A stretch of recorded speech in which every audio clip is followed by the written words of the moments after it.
Hi, I'm Michelle Bordner, and I'm the Campus Arts Coordinator for Creative Campus. I am very proud to introduce Sarah Forland. I first got to know Sarah when she applied to be a Creative Campus intern about a year and a half ago. And she's now in her second year with us, and I've known her to be very thoughtful and committed to anything she puts her mind to.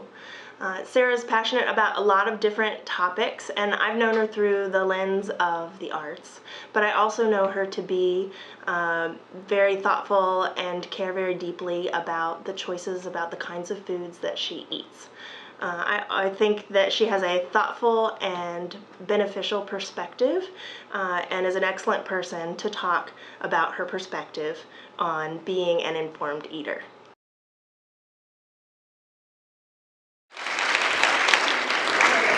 Hi everyone, like you heard in the video, my name is Sarah Forland, and I'm here today to talk to you about food and about being an informed eater, but before I get to that, I want to tell you a little bit about me. I'm a junior here at UA. I'm from Baldwin County, Alabama, so think really far down south, near the beaches. I'm a double majoring here in international studies and interdisciplinary studies, where my depth focus will be media and politics, and then I have a minor in French. I stay pretty active, like you saw. I'm a Creative Campus intern, I'm mentor and tutor for the history department, and I'm really involved with the International Relations Club. I love traveling, art museums, and of course, food.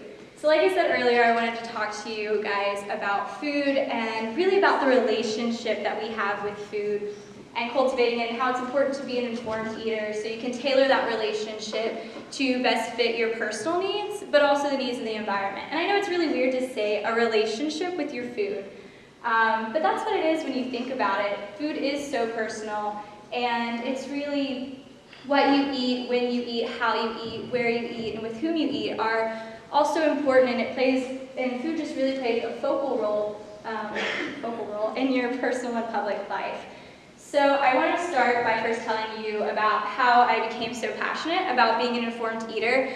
And it's weird to say this since I've obviously been eating food my entire life, but I didn't really start to cultivate a relationship with my food until about 3 years ago when I decided to stop eating red meat and pork. And I didn't really have a reason why, it was just for the challenge. And so I did that for about a year and I felt great about it. And I decided to take it another step further and to stop eating meats altogether. And this is actually really challenging. Growing up in the South, there's not really a meal that's considered a meal if there's not a huge portion of meat with it. And it's certainly ingrained in our cultural lifestyle here in the US when we eat about 200 pounds of meat per person per year. But it seems particularly so ingrained in Southern culture. And so I made the decision to stop eating meat. It was really great for me, and it really pushed me outside my comfort zone. I had to redesign the way I was eating. I had to try new foods and really expand my palate. And I fell in love with foods that I used to hate, and I tried foods I never would have before. My bad. I fell in love with foods I never would have before, and one thing that happened when I started eating meat was that I didn't really talk about it, and it wasn't because I was hiding it, but it was because I didn't really want people to associate with me the stereotypes that people often have with those who are vegetarian or vegan or plant-based eaters, because it's the stereotype, and as silly as it seems, is that people are too passionate about what they believe in, that they become evangelical and preachy. And just the other day I was talking to someone about giving this TED Talk, and they're like, oh yeah, it's so cool, my dad's a vegan, but he's like one of those loud ones.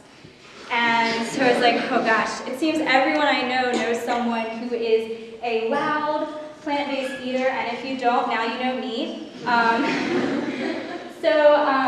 I didn't really tell people, but it was really hard, and I didn't think that it would be as hard as it was to not tell people that I didn't eat meat. It always came up, and usually when I told them, it was followed by a round of questions like, why don't you eat meat? Is it for animals' rights, health reasons, moral reasons? What's your reason? And I think it kind of shocked people that I didn't have a reason. I just kind of did it, and it stuck, and it worked with me. But I felt a little weird because they kept asking me, so I started looking into why other people decided to eat the way they did. And what I found was really interesting. Some of the reasons and some of the answers I expected, but others, like the cost of food production, I wasn't really expecting. And so before I go any further, I want to let you know that I'm not here to make you feel guilty about the way you eat. I'm not here to make you stop eating one way and start eating another way, but rather to focus on this idea that it's important to be an informed eater. So what I found was that there are huge environmental impacts of food production, particularly meat and dairy production. It constitutes to water consumption, land use, and also pollution. So let's look at water cost. Now, for 1 pound of beef, it takes anywhere between 442 gallons to 8,000 gallons from the moment you grow food for the animal to the moment that animal ends up on your plate, or the cow ends up on your plate. So that means it's about 660 gallons of water for 1 hamburger, which is equivalent to showering for about 2 months. And the study said that was about 32 showers, although I'm hoping you shower a little bit more than that. And it just seems weird to me that we always talk about turn the faucet off while you brush your teeth, or take those quicker showers, don't water the lawn, don't wash your car. And those are good tips on conserving water, but water use only constitutes to about, or domestic water use is only about 5% of what we use, when the meat and dairy industry uses about 1/3 of the Earth's freshwater resources. And according to the National Geographic's Water Initiative, over half of your water consumption comes from the food you eat, and it's not just meat. According to the Meat Eater's Guide on Global or Climate Change, it takes 477 gallons of water to process a pound of eggs, and 900 gallons of water for a pound of cheese. And according to the water product footprint, it takes about 1,000 gallons of water for just 1 gallon of milk. But it doesn't stop there. There's more environmental impacts of food production through land use. So the UN says about 1/3 of our Earth is desertified, and the leading cause is animal agriculture. And this is why 91% of the Amazon has been destroyed through animal agriculture, as lands are cleared not only to feed the cattle, but to plant crops to feed the cattle, and to graze the cattle. If you can't tell, I'm a little sweaty, a little nervous. So overall, it takes way less land to feed someone who lives a plant-based diet than someone who eats meat, and it's usually 18% more. And also, on top of cutting your land use, it also would cut your carbon footprint in half if you ate a plant-based diet. Now, all of these are really shocking, and for me, this became the reason I stopped eating meat, or the reason I continued not to eat meat. Continue not to eat meat. And, oh gosh, sorry, really nervous. Anyway, so a lot of people often tell me that they're really happy about the choices I'm making, but they can't really seem to bring themselves to make those choices too, as, you know, it's too expensive, there's not enough options, the food's not that great. And in my experience, that really hasn't been the case. I spend just as much in groceries as my roommate who does eat meat, if not less. And you'll often find that what you put in your basket, the things that usually cost the most, are meats and dairy products and eggs. But another thing is that the hardest part about being a plant-based eater is that it takes time to be informed and to read the labels of what you're eating and to really know what's going into your food. For example, a lot of people think that eating organic is the best, but organic isn't always sustainable. And sometimes these labels can be misleading, and people end up buying poorer quality products than what they actually think they are. So I want to talk to you about what you can do.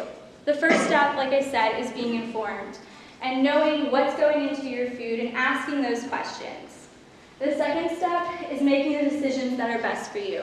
You don't have to stop eating meat or stop eating dairy products. You don't have to stop tomorrow and become vegan. Just think about what's important to you and what you want to do, and make decisions that are best for you and best for the environment.